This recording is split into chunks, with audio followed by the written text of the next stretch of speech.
میں ان کے اس تشکر و اعتراف اور اظہار حقیقت کو غور سے سن رہا تھا کہ اچانک میری نگاہ باب عبدالعزیز پر جا کر ٹھہر گئی۔ اس دروازے سے ایک ایسا گروہ داخل ہو رہا تھا جس پر مختلف قوموں اور مختلف ملکوں کے رنگ نمایاں تھے۔ اس میں دنیا کے بڑے بڑے سلاطین اور تاریخ کے ممتاز ترین بادشاہ اور فرما روا شامل تھے۔ ہارون رشید، ولید ابن عبد الملک، ملک شاہ سلجوقی، صلاح الدین ایوبی، محمود غزنوی، ظاہر بیبرس، سلیمان اعظم، اورنگزیب عالمگیر بھی اس گروہ میں شامل تھے۔ انہوں نے اردلیوں اور چوکداروں کو دروازے کے باہر ہی چھوڑ دیا تھا اور نظریں جھکائے ہوئے تواضع و انکسار کا مجسمہ بنے ہوئے بہت آہستہ آہستہ گفتگو کرتے ہوئے چل رہے تھے۔ میری نظر کے سامنے ان سب کی شخصیتیں اور کارنامے ابھرنے لگے۔ میری آنکھوں میں اس طویل و عریض دنیا کا نقشہ پھر گیا جس پر ان کا سکہ چلتا، ان کا ڈنکا بجتا تھا۔ ان کی بادشاہی اور فرما روائی کی تصویر یکایک میرے سامنے آ گئی جو ان کو دنیا کی بڑی بڑی قوموں، طاقتور سلطنتوں اور جاور بادشاہوں پر حاصل تھی۔ ان میں وہ ہستی بھی تھی جس نے بادل کے ایک ٹکڑے کو دیکھ کر یہ تاریخی جملہ کہا تھا، تو جہاں چاہے برس، تیرا خراج آخرکار میرے ہی خزانے میں آئے گا۔ وہ شخص بھی تھا جس کی سلطنت کی وسعت کا عالم یہ تھا کہ اگر سب سے تیز رفتار سانڈنی سوار سلطنت کے ایک سرے سے دوسرے سرے تک جانا چاہتا تو یہ 15 ماہ سے کم میں ناممکن تھا۔ ان میں وہ فرما روا بھی تھے جو نصف کرۂ ارضی پر حکومت کرتے تھے اور بڑے بڑے بادشاہ ان کو خراج پیش کرنے پر مجبور تھے۔ ایسے فرما روا بھی تھے کہ جن کی ہیبت سے سارا یورپ لرزہ بر اندام تھا اور جن کے زمانے میں مسلمانوں کو عزت کا وہ یہ مقام حاصل تھا کہ جب وہ یورپ کے ملکوں میں جاتے تھے تو ان کے دین کے احترام اور ان کے غلبہ و سطوت کے اثر سے گرجوں کے گھنٹے بجنا بند ہو جاتے تھے۔ غرض اسی طرح کے نہ جانے کتنے بادشاہ اور فرما روا اس مجمع میں موجود تھے۔ وہ مسجد نبوی میں نماز ادا کرنے کے لیے آگے کی طرف بڑھ رہے تھے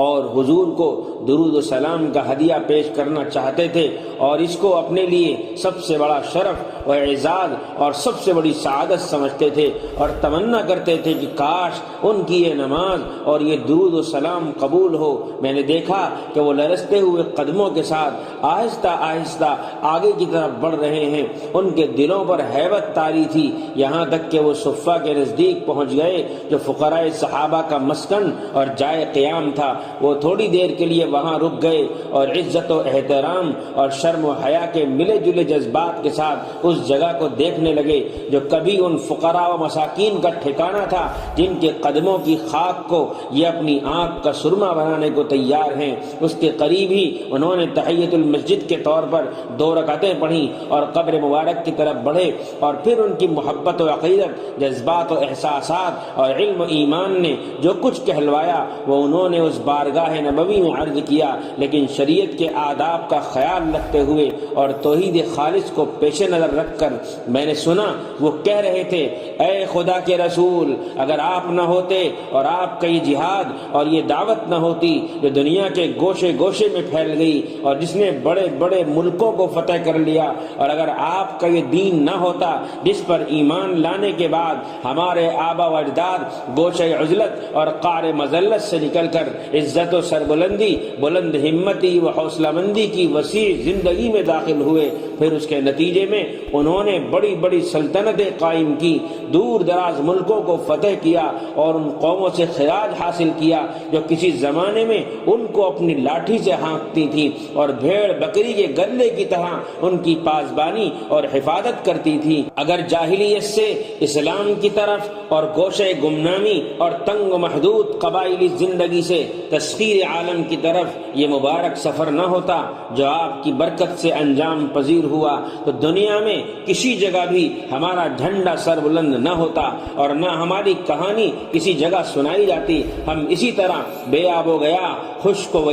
و ویران صحراؤں اور حقیر وادیوں میں دست و گریبان رہتے۔ جو طاقتور ہوتا وہ کمزور پر ظلم کرتا، بڑا چھوٹے پر زیادتی کرتا۔ ہماری غذا بہت ہی حقیر اور معیار زندگی اتنا پست تھا کہ اس سے زیادہ پست کا تصور مشکل ہے۔ ہم اس گاؤں یا اپنے محدود قبیلے سے آگے بڑھ کر کچھ سوچنے کی صلاحیت ہی نہیں رکھتے تھے، جس میں ہماری ساری زندگی اور ساری جد و جہد محصور تھی۔ ہماری مثال تالاب کی مچھلیوں اور کنویں کے مینڈکوں کی سی تھی۔ ہم اپنے محدود تجربوں کے جال میں گرفتار تھے اور اپنے جاہل اور بے عقل آباء و اجداد کے گن گاتے تھے۔ یا رسول اللہ، آپ نے ہم کو اپنے دین کی ایسی روشنی عطا کی کہ ہماری آنکھیں کھل گئیں، خیال میں وسعت پیدا ہوئی، نظر کو جلا ہوئی۔ اس کے بعد ہم اس وسیع اور جامع دین اور اس روحانی رشتے اور رابطے کو لے کر خدا کی وسیع اور کشادہ زمین میں پھیل گئے۔